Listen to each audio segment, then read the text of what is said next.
আসসালামু আলাইকুম ওয়া রাহমাতুল্লাহি ওয়া বারাকাতুহু। আউযু বিল্লাহি মিনাশ শাইতানির রাজীম। বিসমিল্লাহির রহমানির রহিম। ইয়াকা না'বুদু ওয়া ইয়াকা নাস্তাঈন। আমরা আল্লাহ পাকেরই ইবাদত করি এবং আল্লাহ পাকের কাছে সাহায্য প্রার্থনা করি। বিসমিল্লাহির রহমানির রহিম।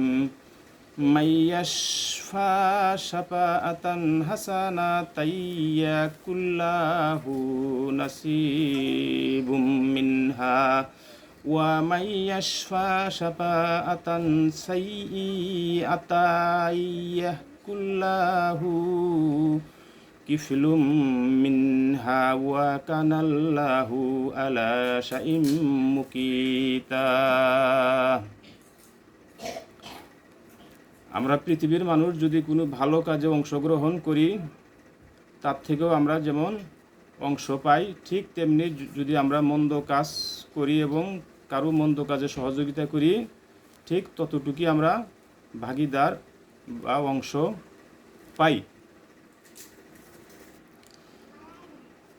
যেমন গতকাল রোজ রবিবার 25/8/2024 তারিখে ঢাকা গিয়েছিলাম।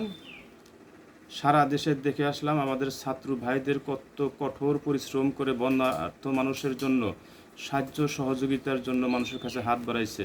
আমাদের দেশের মানুষ কত ইমানি শক্তি নিয়ে চলে, তাদের কথাকে বিশ্বাস করে এবং দেশের মানুষের সহযোগিতা করার জন্য, বন্যার্থ মানুষের সহযোগিতা করার জন্য, তাদের দুঃখ দুর্দশার সাথী হওয়ার জন্য যে যা পারে প্রত্যেকটা মানুষ টাকা পয়সা দান করতেছে।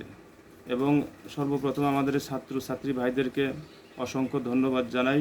তারা দেশের মানুষের সেবা ও কল্যাণে কাজ করতেছে। আল্লাহ পাক যেন তাদেরকে দিনের পথে হেদায়েতের পথে থাকার তৌফিক দেয়। আমরা সকলে দোয়া করি, আমিন।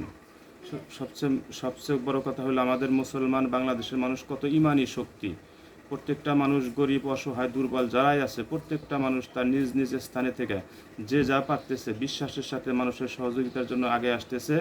আমাদের বাংলাদেশের মানুষের মতো ইমানি শক্তিওয়ালা মানুষ দেশে খুব কমই আছে। আমাদের বাংলাদেশের মানুষ খুবই ভালো এবং এদের ভিতরে খুবই বিশ্বাসের সাথে প্রত্যেকটা মানুষ তাদেরকে সহযোগিতা করতেছে এবং যে যা পারেন আরও সহযোগিতা করবেন এই কামনা করে আমি আমার বক্তব্য শেষ করছি। আসসালামু আলাইকুম ওয়া রাহমাতুল্লাহি ওয়া বারাকাতুহু।